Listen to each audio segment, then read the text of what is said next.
Muy bien. Buenos días, buenas tardes, buenas noches. En el video de esta ocasión vamos a hablar acerca de un instrumento utilizado para eliminar trazos. Sí, entonces vamos viendo la relación pues prácticamente o sumamente directa con el lápiz o lo que son los bolígrafos borrables. Entonces nos remontamos al año 1770 con un tal Edward Naime, ¿sí? Naime, Naime, como quiera que se pronuncie esa combinación. Pero también en otras fuentes encontré más adelante que salía a relucir el año 1770, pero el nombre era diferente, pero lo suficientemente parecido. Entonces causó un poco de ruido ahí. La otra versión que encontré es de Edgar Nairne, sí, Nairne. Entonces pues iremos viendo cómo se desarrolla esto. Sí. En España, en el año 1918, se crean lo que son pues estas famosas migas de pan, ¿sí? Lo vamos a decir de esa manera, con el nombre de la marca siendo Milán, ¿sí? Dado el pues éxito, se podría decir que tuvo este elemento, se produjo lo que es la vulgarización. Entonces, esta cosa, más allá de referirse a ella por el nombre técnico que tenía, se comenzó a referir a ella como Milán, ¿sí? El nombre de la marca con el que se dio a conocer. Entonces alguien no pedía este elemento, sino pedía un Milán. Sí, así como ha pasado con otros tipos de objetos que ya se han mencionado. En los años 50 llega a América Latina a través de barcos a Chile, Colombia y Venezuela. Y en los años 60 se comienza a usar una resina de plástico y se entregaba o se envolvía en un celofán rosa. Sí, entonces esto ya viene siendo como que una marca muy distintiva o aún más distintiva que el propio nombre de Milán. Sí. Este elemento ya era como que una mejora bastante notable y este modelo, por así decirlo, se llamó Milan Nata 624.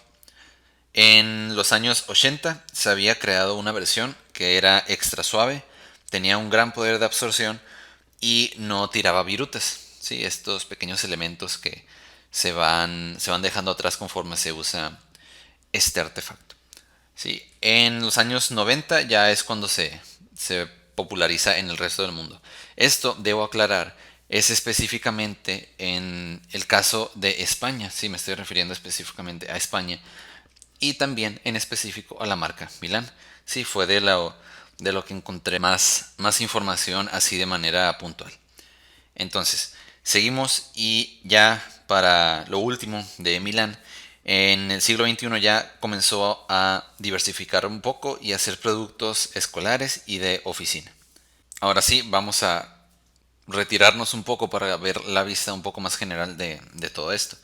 En el año 1770, ¿sí? Justo lo que les mencioné al principio con Edward Naim o Edgar Nairne, aparece este personaje, un tal Joseph Priestley, ¿sí? ¿Y qué es lo que hace esta persona? ¿Sí? Si ya nos dimos cuenta, estamos compartiendo un año muy, muy específico. Esta persona se da cuenta y comparte el conocimiento de que el caucho tiene un poder de absorción mayor que el papel. Por lo tanto, hacía que pequeños rastros de grafito, al frotarse contra el papel, pues se quedaran pegados de cierta manera más al caucho que al mismo papel. Sí, hacían como que una transferencia y era bastante notable que el caucho quedaba con más rastro de todo el grafito usado. Sí, entonces prácticamente este es el aporte de Joseph Priestley, un gran aporte que se vería implementado a lo que es el objeto de este video. Entonces, la fuerza de adhesión o absorción es mayor en el caucho que en el papel. Y es aquí, justo en este punto, en donde aparece el otro nombre, Edgar Nairn. ¿Sí? Entonces no sé bien cuál sería la versión oficial o el nombre oficial en este caso, ya que tampoco vi nacionalidades de estos dos nombres. Había una desventaja con el mero uso del caucho. Con el paso del tiempo se pudría y empezaba a oler mal. Esto se detuvo cuando un tal Charles Goodyear comenzó a hacer el proceso, o bueno, descubrió o implementó el proceso de vulcanización. ¿Sí? Ya habíamos mencionado este proceso de vulcanización en el video de la liga. Como pueden ver, estamos hablando de temas de plástico, de caucho y todo ese tipo de materiales. Entonces, esto fue en el año 1844, por donde gracias a la vulcanización, pues se podía eliminar estos puntos negativos de lo que son el caucho y así dar un paso a lo que conocemos hoy en día como el borrador.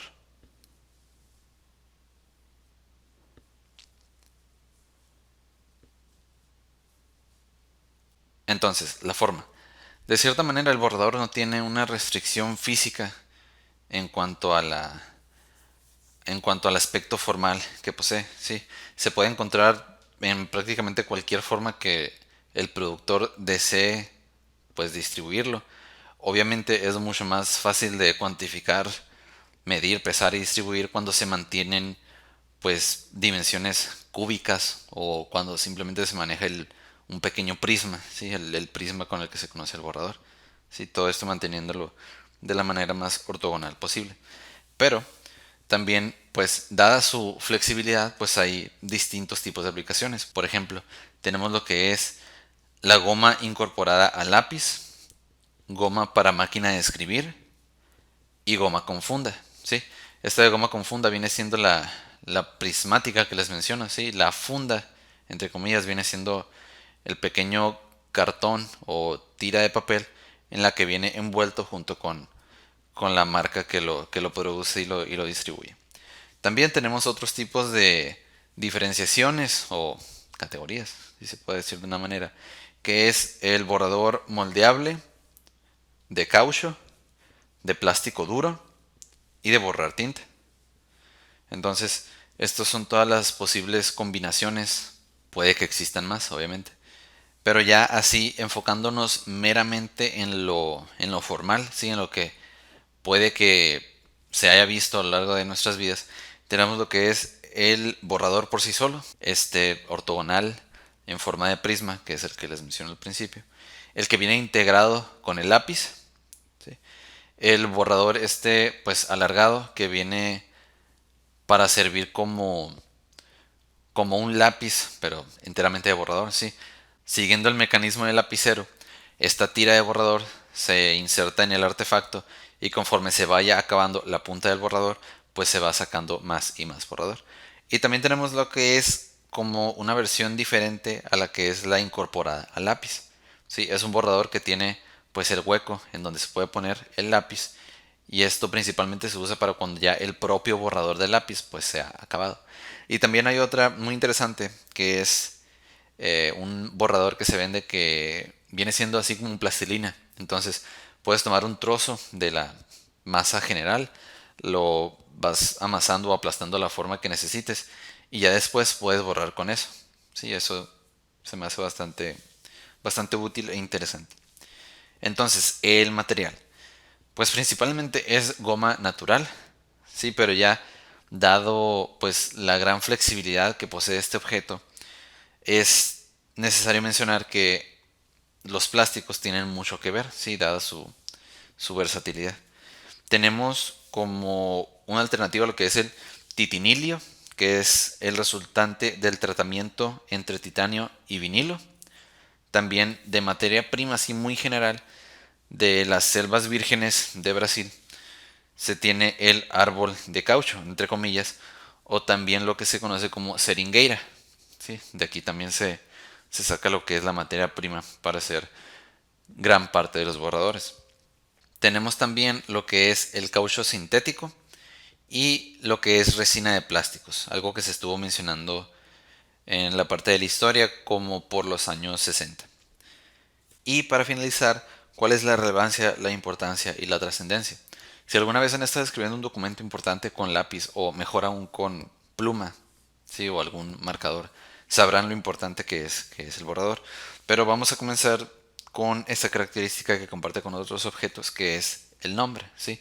No nomás se le conoce como borrador, también como goma de borrar o en lugares simplemente como goma. Sí, se omite lo de borrar. Ya cuando alguien dice goma, y pues ayudados del contexto en el que estén hablando y en la situación en la que se encuentren, pues se sabrá que se refiere al borrador. Y bueno, así como mencioné al principio, este elemento, su único propósito es el de corregir errores. También se debe mencionar que es un elemento altamente relacionado con lo que son las escuelas y las oficinas, sí, dada su versatilidad y prácticamente pues no hay alguna restricción en la que el borrador no se pueda desempeñar de una manera correcta. De gran manera, el propósito último, final y el primero de este elemento es el de corregir errores. Sí, entonces, así como mencioné al principio, pues se trata de eliminar trazos cuando te equivocas o cuando sucede un error o cuando hiciste algo que no debías de hacer con lápiz, bolígrafo, pluma o algún otro material, incluso muchas veces con colores de palo.